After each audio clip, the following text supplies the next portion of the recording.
and gentlemen. My name is Baraka Beckett, and today I'll be reviewing Life is Strange Double Exposure. Now, Life is Strange Double Exposure is, I guess you'd call it the fourth full length game in the Life is Strange series. And you go back to the character of Matt Caulfield, who was the main character for the first original Life is Strange. And I've been a fan of Life is Strange. I've played every single game. Um, I really liked the first game. I thought the second game, Life is Strange 2, was awful. I thought Colors was okay. I actually kind of liked Colors. And this one, it's better than the second game. It's not as good as the first game. I'd say it's on par with Colors, I'd say. I'd say it's on par with Colors. Colors might just be a little better because the narrative I think is more, I guess, cohesive. But if you said you like this game over Colors, I wouldn't hold that against you.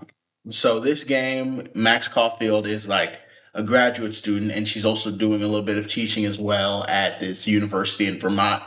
And basically, the catalyst of the story is one of her friends gets killed, and this causes her powers to reawaken. So she spent a lot of time she couldn't use her powers. In the first game, she could rewind time, but in this game, when her powers get awakened, when her friend dies, she's able to split between two different dimensions. And in one dimension, the friend is dead and the other is alive.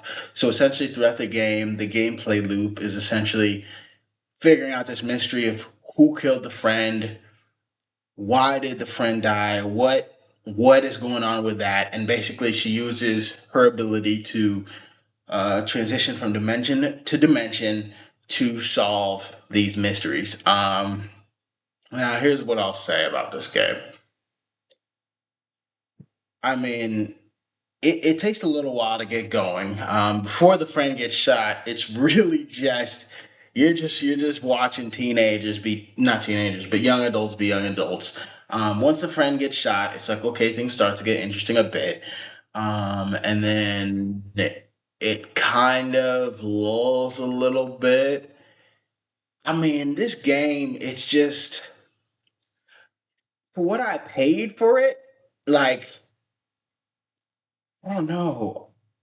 I'm just I just don't know how I feel. I don't think it's not a bad game. It's not as bad as Life is Strange 2 because Life is Strange 2 made the mistake of never settling down anywhere. The characters they traversed.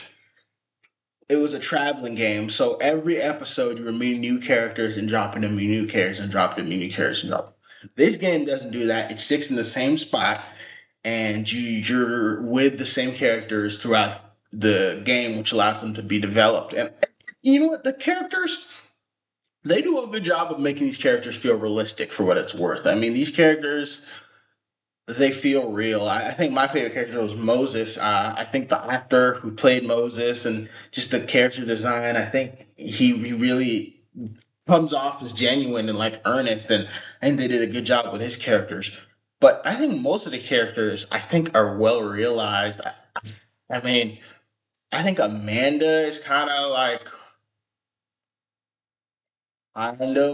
probably a character I think is not up to par. But besides her, I think the rest of them, the main cast, do a good job. Um, Now this game, right? The reason I'm a Life is Strange fan and the reason I play these games is not because I enjoy playing as a teenage girl or a young adult girl. You know what I mean? It's not my go-to game in that sense. But what this game has that I am really almost obsessed with within video games is the ability to affect the narrative. I think story games where you're able to make decisions that affect the narrative are probably one of my favorite parts in any game because how many times are you watching a TV show or a movie and you're like a character makes a decision in that movie that you're like I would not make that decision, that's a dumb decision, I would have done this. these games allow you to experience that. And I think for that alone, I am a fan of these sorts of games. As far as the decision making, I just finished the game, so I don't know how different my game would be from someone else's. I mean, usually with these games, uh, I mean, it kind of follows the same track. The decisions are kind of window dressing. Some decisions make big, big changes. Don't get me wrong, and I don't know what decisions or opportunities I missed.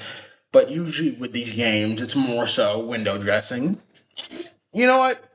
Is what it is. I just like making decisions. You know what I mean? I just like when the game makes you make a decision, and I think it's one of those things I really appreciate in games, and it's why I continue to play these sorts of games. Now, would I recommend this game? I mean, there's a lot that I felt this game could have done better.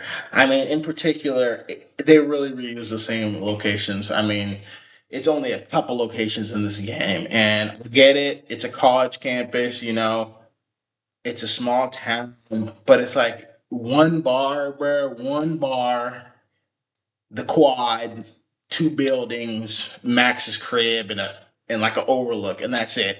That's the entire game, and it's like, all right, you're charging what you're charging for the game, and this is it. I mean, the first game felt like there was more going on there. I mean, I hadn't played in a minute, but it felt like there was more going on there. Second game, I mean, traveled everywhere.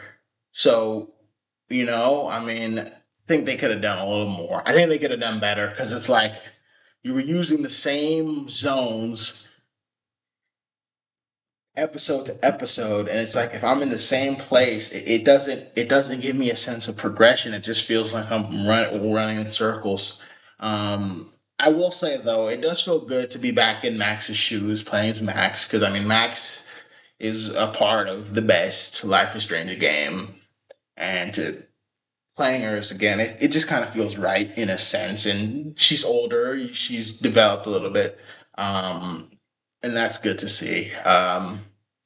Now, as far as the narrative and like where it goes, it starts off in a place you can follow it, but by the last chapter in particularly, things just go off the rails. And I mean, oh my god, I had no idea what was going on. And I don't think the characters knew what was going on. Nobody knew what was going on. Do I know what was going on? I mean, I have an idea of what was going on, but you're not gonna know what's going on. And you just kinda have to accept that.